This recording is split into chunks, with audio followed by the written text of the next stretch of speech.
cuarto grado de secundaria del año 2020-2021. Saludos estudiantes, bienvenidos y bienvenidas al único espacio donde las matemáticas toman sentido.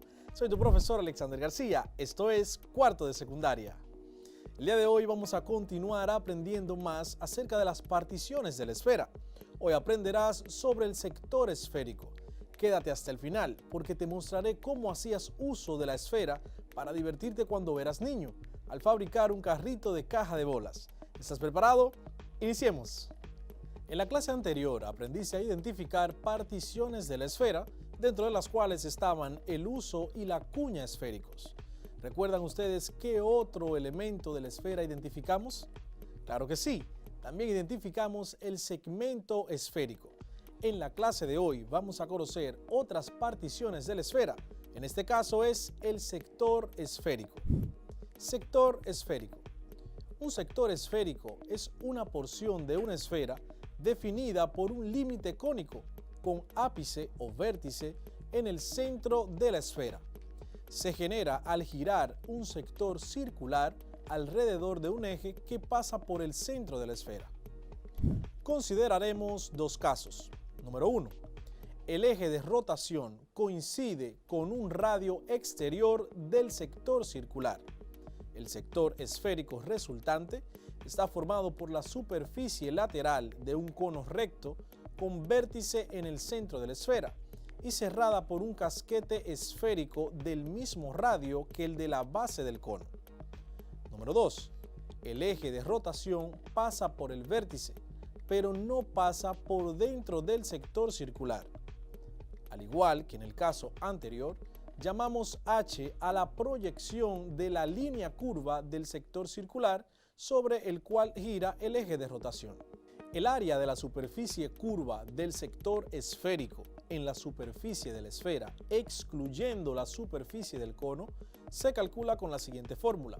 Área igual a 2 multiplicado por pi multiplicado por el radio de la esfera multiplicado por la altura. ¿Te recuerda a algo esa fórmula? Claro que sí, es la fórmula para calcular el área de un casquete esférico. Ahora bien, el área total de la superficie, incluyendo la superficie del cono, se calcula con la siguiente fórmula. Pi multiplicado por el radio de la esfera multiplicado por la suma de 2 veces la altura más el radio. Para calcular el volumen utilizaremos la siguiente fórmula.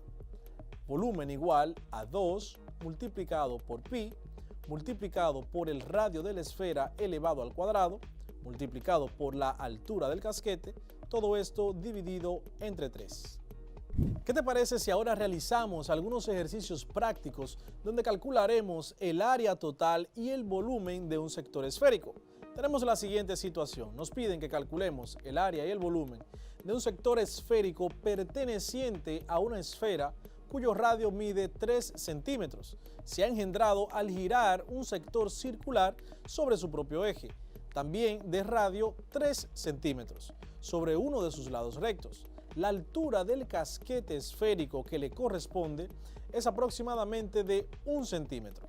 Tenemos aquí los datos en nuestra pizarra donde podemos ver el radio de la esfera, 3 centímetros, el radio del cono o el sector esférico, 3 centímetros, y la altura del casquete que corresponde a esta figura geométrica, a este sector esférico, igual a 1 centímetro. Como podemos observar, un sector esférico tiene una forma en 3 dimensiones de una barquilla de helados, aunque en la realidad una barquilla de helados no sale de una esfera literalmente, pero sí tiene la forma, puesto que lo compone un cono que se generó al girar el sector circular sobre uno de sus lados que corresponde al radio, y entonces la parte superior corresponde a un casquete esférico que hemos trabajado ya en clases anteriores, que en este caso parecería que es la bola de helado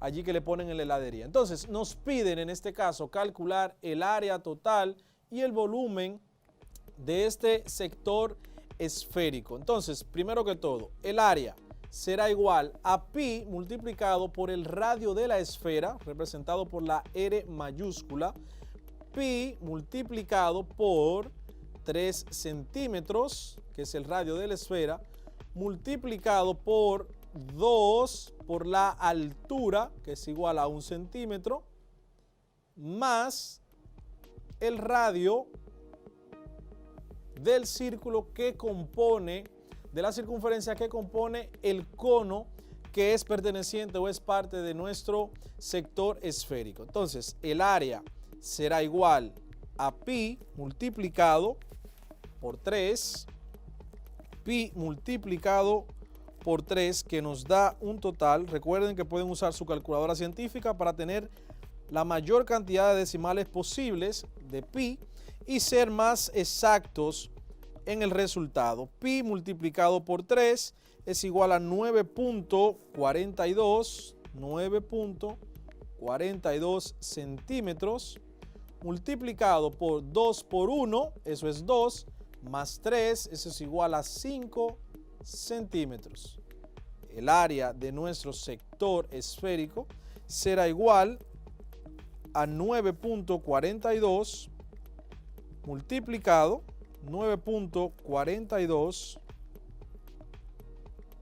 multiplicado por 5 para un total de 47.1 centímetros cuadrados. Esta es el área de toda la superficie de nuestro cono, que es la mitad prácticamente o la parte inferior del sector esférico, y también incluyendo el casquete, que es la parte superior. También hay otra forma de hacerlo, que es calculando solamente el área de nuestro casquete esférico y sumándole entonces el área del cono que completa el sector esférico.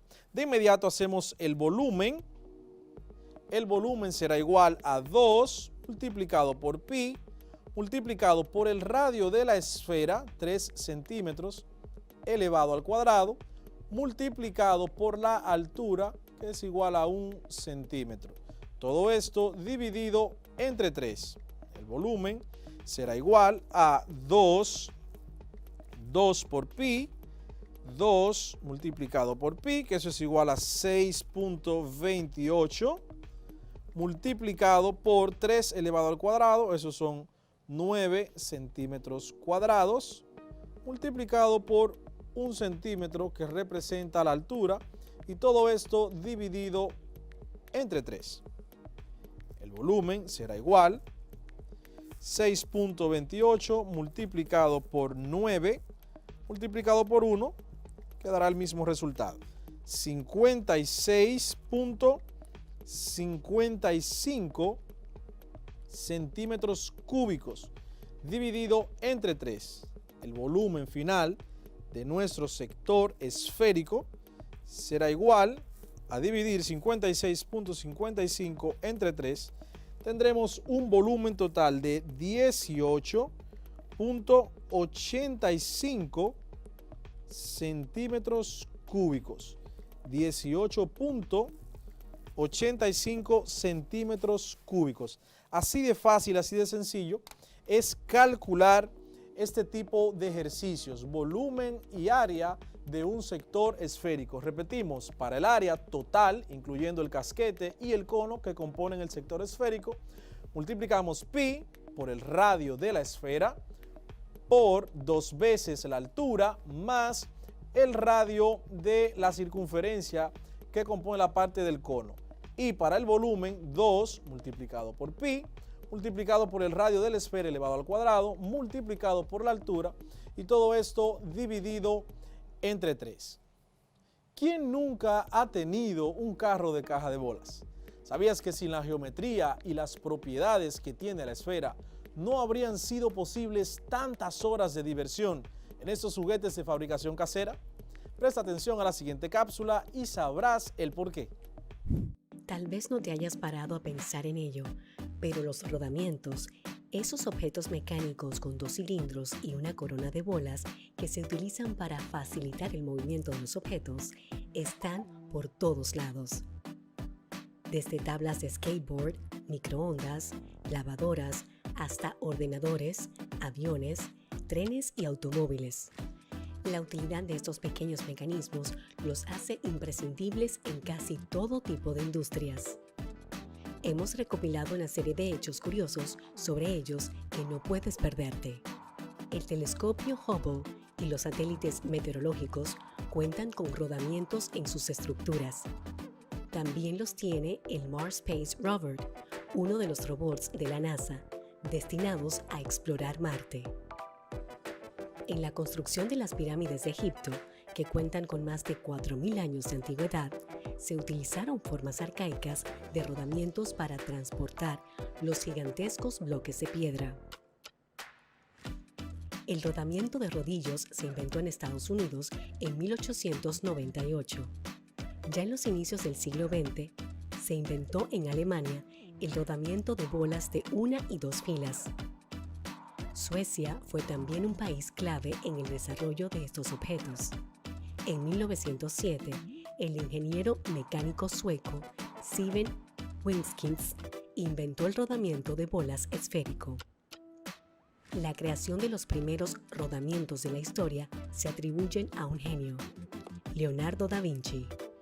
Durante la Segunda Guerra Mundial, en Alemania, las fábricas de rodamientos eran bombardeadas con frecuencia por los aliados, ya que su construcción era clave en la industria bélica.